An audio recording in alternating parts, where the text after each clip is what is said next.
وہ جو سائے میں ہر مصلحت کے پلے ایسے دستور کو صبح بے نور کو میں نہیں مانتا، میں نہیں جانتا۔ میں بھی خائف نہیں تخت دار سے، میں بھی منصور ہوں کہہ دو اغیار سے۔ کیوں ڈراتے ہو زندہ کی دیوار سے؟ ظلم کی بات کو، جہل کی رات کو میں نہیں مانتا، میں نہیں جانتا۔ قابل احترام علماء اکرام، عمائدین دیامر اور دیامر کے نوجوان ساتھیوں، السلام علیکم۔ سب سے پہلے میں آپ کو مبارکباد پیش کرنا چاہوں گا کہ آج اس تحریک کا 6واں دن ہے۔ آپ کی اس تحریک کو پورے پاکستان کے اندر سوشل میڈیا میں، الیکٹرانک میڈیا میں اور انٹرنیشنل میڈیا میں لوگ آپ کے حقوق کی بات کرتے ہیں، اور اس کے ساتھ ساتھ آپ کے ان جائز ڈیمانڈ کی تائید میں آج پورا گلگت بلتستان آپ کے پشت پہ کھڑا ہے۔ میں چند اہم باتیں آپ کے سامنے رکھنا چاہتا تھا۔ میں سخت لہجے کا استعمال کرنا چاہتا تھا، لیکن بدقسمتی سے ہم نے قرآن پہ حلف لیا ہے اور ہم نے کہا ہے کہ ہمارے قول اور ہمارے فعل سے اس عظیم تحریک کو کوئی نقصان نہیں پہنچے، ورنہ میں ان طاقتوں کو یہ بتانا چاہتا تھا کہ کل جس لہجے میں آپ بات کر رہے تھے، جس فرونیت کے انداز میں آپ بات کر رہے تھے، ہم اس سے بھی سخت الفاظ میں آپ کو جواب دے سکتے تھے۔ ہمارے اندر وہ اخلاقی جرأت موجود تھا، لیکن ہم نے ایسا نہیں کیا۔ اور کل ڈی سی صاحب بار بار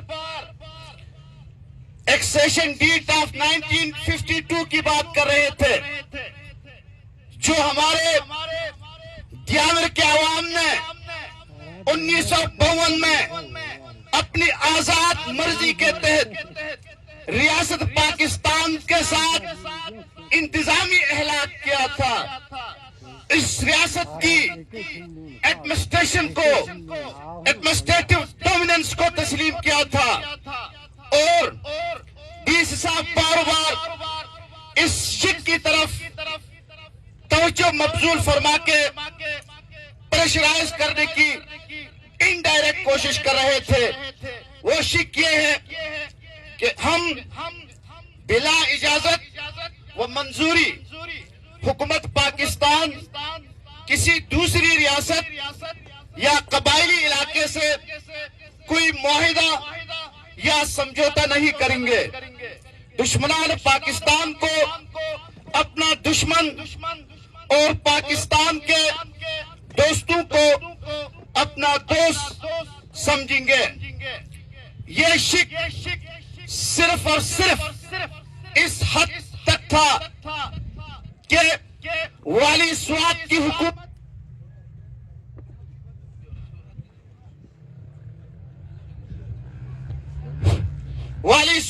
حکومت دوبیر اور کھنڈیا تک ریاست کا حصہ تھا، اور ہماری تانگیر کی باؤنڈری جا کے کھنڈیا کے ساتھ ملتی ہے، اور والی سوات نے دارل تانگیر کو کئی دفعہ اپنی ریاست میں شامل کرنے کی کوشش کی تھی، اور یہ شک اس سلسلے میں تھا کہ ہم ریاست پاکستان کی اجازت کے بغیر کسی بھی چھوٹی ریاست کے ساتھ ہم الحاق نہیں کریں گے۔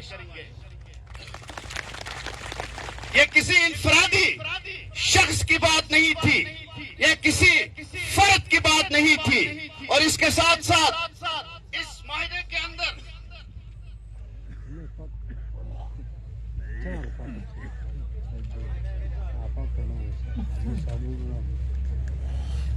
ہمارے بڑوں نے، ہمارے بزرگوں نے یہ شک رکھا ہے، ہمارے حقوق، ملکیت، متعلقہ اراضی و جنگلات محفوظ رہیں گے۔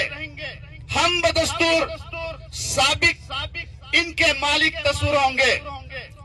حکومت پاکستان اس امر کی مجاز ہوگی کہ ہمارے علاقے میں معدنیات اور اس قسم کے دیگر ذخائر کی تلاش اور برآمدی کا انتظام کرے، جس سے ہماری آمدنی بڑھے اور ہماری اقتصادی حالت درست ہو۔ آپ کل ریاست کے ایک ادارے کے ذمہ داران اس معاہدے کے تحت ہم سے یہ ڈیمانڈ کر رہے تھے کہ آپ نے ریاست کے ساتھ، ہمارے ساتھ معاہدہ کیا ہے۔ ہم نے آپ کے ساتھ نہیں کیا ہے، ہم نے ریاست پاکستان کے ساتھ کیا ہے۔ آپ ریاست نہیں ہے، ریاست عوام ہوتی ہے، آپ ریاست کا ایک ادارہ ہے۔ اور اس معاہدے کے تحت ہمارے جنگلات پہ، ہمارے اراضیات پہ مکمل ہماری ملکیت ہے۔ تو پھر آپ نے 1,50,000 کنال اراضی نان کمپنسیبل، ناقابل معاوضہ، کس قانون کے تحت، کس اصول کے تحت اور کس معاہدے کے تحت آپ نے نان کمپنسیبل ڈکلیئر کیا ہے؟ اس معاہدے کے تحت دیامر کی 1 انچ زمین بھی خالص سرکار نہیں ہے۔ آپ کیسے خالص سرکار قرار دے کے یہاں کی قیمتی اراضیات کو آپ نان کمپنسیبل کہتے ہیں؟ کیا یہ قیمتی اراضیات تمہاری باپ کی جاگیر ہے؟ کیا یہ آپ کی باپ کی جاگیر ہے؟ ہم نے ہمیشہ شرافت کی بات کی ہے۔ اگر آپ شرافت پہ بات کریں گے، ہم بھی آپ کے ساتھ شرافت سے بات کریں گے۔ اگر آپ لاجک سے، اصول سے بات کریں گے، ہم بھی آپ کے ساتھ لاجک اور اصول سے بات کریں گے۔ اگر آپ آئین اور قانون کے دائرے کے اندر رہ کے بات کر لیں گے، ہم بھی آئین اور قانون کے دائرے کے اندر رہ کے بات کر لیں گے۔ اگر آپ بدمعاشی کریں گے، اگر آپ طاقت کی بات کریں گے، تو ہم بھی آپ کے ساتھ طاقت سے بات کریں گے۔ کسی کا باپ بھی ہمیں گن پوائنٹ پہ اپنے ایجنڈا مسلط نہیں کر سکتا ہے۔ کسی کا باپ بھی ہمیں مجبور نہیں کر سکتا ہے کہ ہم وہ کہیں گے جو وہ چاہیں گے، ہم وہ کہیں گے جو ہم چاہیں گے۔ کیوں؟ ہم اس ملک کے آزاد شہری ہیں، ہم اس ملک کے مالک اور مختار ہیں، ہم اس ملک کے مالک و مختار ہیں۔ ہم نے اپنے ملک کو سنبھالنا ہے۔ آپ کون ہوتے ہیں کہ اپنے ایجنڈے ہم پہ مسلط کرو؟ آپ کون ہوتے ہیں اپنے نظریہ ہم پہ مسلط کرو؟ آئین پاکستان کی بات آپ کرتے ہیں، حالانکہ آئین پاکستان اس خطے کے اندر لاگو نہیں ہوتا ہے، لیکن اس آئین کے اندر بھی فریڈم آف ایکسپریشن کا حق دیا گیا ہے، فریڈم آف اسمبلی کا حق دیا گیا ہے۔ آپ کے پاس یہ اختیار ہے کہ آپ اپنی رائے کا اظہار کر سکتے ہیں۔ آپ کے پاس یہ اختیار ہے، آپ اپنے حقوق کے لیے پرامن احتجاج کر سکتے ہیں، آپ جلسہ کر سکتے ہیں، آپ دھرنا دے سکتے ہیں، آپ جلوس کر سکتے ہیں، لیکن آپ ہمیں پابند نہیں کر سکتے ہیں کہ آپ وہ کریں، ہم یہ کریں گے۔ ہم جو بھی کریں، لیکن آپ کے باپ بھی وہ کرے گا جو ہم کہیں گے۔ کیونکہ دیامر باشا ڈیم آپ کی ضرورت ہے، دیامر باشا ڈیم پاکستان کی ضرورت ہے، دیامر باشا ڈیم آپ کے لیے ضرورت ہے، ہمیں دیامر باشا ڈیم کی ضرورت نہیں ہے۔ اگر آپ کو دیامر ڈیم چاہیے تو آپ نے ان غریب اور مظلوموں کی بات سننی ہوگی، ان کے مسائل حل کرنے ہوں گے۔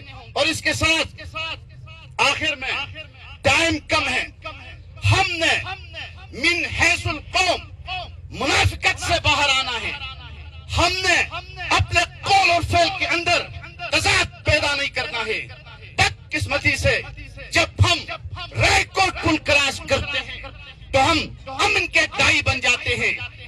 ہم رائے کوٹ پل سے یہاں آتے ہیں تو پھر تفریقے کی بات کرتے ہیں، تقسیم کی بات کرتے ہیں. یہ نہیں چلے گا، یہ نہیں چلے گا. آپ سے سوال اٹھائیں گے جس طرح آپ عوام پہ سوال اٹھاتے ہیں، آپ عوام کو اکاؤنٹیبل تصور کرتے ہیں، ہم بھی آپ سے سوال اٹھائیں گے. کیونکہ ہم نے صرف مطالعہ پاکستان نہیں پڑھا ہے، ہم نے صرف آپ کے جھوٹے بیانیے نہیں پڑھے ہیں، ہم نے صرف آپ کے ترانے نہیں سنے ہیں، ہم نے اور بھی بہت کچھ پڑھا ہے. ہمیں آپ کے کرتوتوں کا علم ہے. روز اول سے لے کے آج تک آپ نے جو کیا ہے ہمیں ہر چیز کا علم ہے، کیونکہ ہم مطالعہ پاکستان سے ہٹ کے بھی بہت کچھ پڑھتے ہیں. اور اس کے بعد جو آپ کے جنگلات کی بات تھی تو گلگت بلتستان کے اندر فارسٹ ایکٹ 2019 بنا. اس ایکٹ کے اندر ایک شک رکھا ہے. اس شک میں آپ کے جنگلات کے تحفظ کو یقینی بنایا گیا ہے. Regulation and management of private forest of Diamer district section 47 ہے. Forest in Diamond district of Gilgit Baltistan which are owned by the local people and individuals singly or collectively but regulated and managed by the Gilgit Baltistan Forest Department in accordance with accession deed of 1952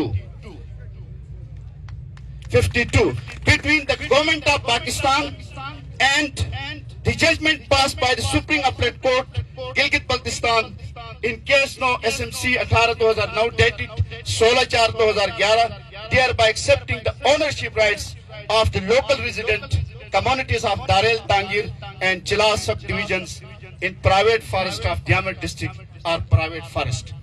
اس شک کے اندر آپ کے forest کے جو rights ہیں ان کو protect کیا گیا ہے قانونی تحفظ دے کے.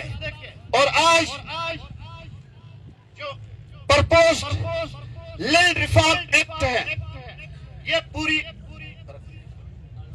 یہ اس ایکٹ کی کاپی ہے. اس ایکٹ کے اندر آپ کے زمینوں کی تحفظ نہیں دی گئے ہیں. جس طرح فارسٹ ایکٹ کے اندر آپ کے 1952 کے معاہدے کے تحت آپ کے جنگلات کا تحفظ کو یقینی بنایا گیا تھا، لیکن اس ایکٹ کے اندر آپ کے زمینوں کو، آپ کے پاسچرز کو، لیکس کو انہوں نے خالص سرکار قرار دیا ہے کہ آپ کے جتنے بھی چراگاہیں ہیں، آپ کے جتنے بھی جھیلز ہیں اور آپ کے جتنے بھی میڈوز ہیں یہ سب سرکار کی ملکیت ہوگی. یہ ہے وہ لینڈ ریفارمز ایکٹ. اس کے لیے ہم سب نے مل کے جدوجہد کرنی ہے، پورے گلگت بلتستان کے لوگوں کے ساتھ مل کے جدوجہد کرنی ہے. اگر ہم پورے گلگت بلتستان کے لوگوں کے ساتھ مل کے جدوجہد نہیں کریں گے تو ہمارے پورے جو اراضیات ہیں، ہمارے پورے جتنے بھی رائٹس ہیں ان کی وائلیشن ہوگی. یہ ہمیں بے دخل کرنے کے مترادف ہے. تو یہ وہ حقائق ہے جو آپ کے سامنے رکھنا چاہتا تھا. باقی آپ کی طاقت کی وجہ سے کل کمیٹی بنی اور اس کے ساتھ آپ کسی طاقت کی وجہ سے واٹر سپلائی کا بڑا پروجیکٹ تھا اس کا ٹینڈر کیا تو یہ آپ کی طاقت ہے. آپ اپنے آپ کو انڈر اسٹیمیٹ نہ کریں، آپ اپنے آپ کو ہلکا نہ سمجھے. عوام کی طاقت بڑے بڑے حکمرانوں کو گھر بھیجنے پر مجبور کرتی ہے. یہ چیئرمین وعدہ کیا چیز ہے؟ عوام کی طاقت سے حکمران گھر چلے جاتے ہیں. دنیا میں انقلابات آئے ہیں عوام کی طاقت کی وجہ سے آئے ہیں. انشاءاللہ تعالی آپ کی اس طاقت کی وجہ سے، آپ کی اس قربانی کی وجہ سے جو آپ دے رہے ہیں وہ اپنے چیئرمین یہاں آئے گا، پوری کمیٹی یہاں آئے گی اور آپ کے حقوق کو حل کر کے ڈیم بنائیں گے. بصورت دیگر ہم سب مل کے انشاءاللہ تعالی ڈیم سائٹ پہ جا کے کام روکیں گے. اور ایک چیز آپ نے ذہن میں رکھے، اگر 300-400 بندوں نے اپنی جان کی قربانی دینی پڑی تو آپ نے دینا ہوگا. اللہ کی قسم سب سے پہلے میں اپنی جان کی قربانی قربانی دوں گا. اس کے بعد آپ کو اپنی جان کی قربانی دینا ہوگا, کیونکہ ایک نسل کی قربانی آنے والی نسلوں کا مستقبل جب بن جاتا ہے. والسلام.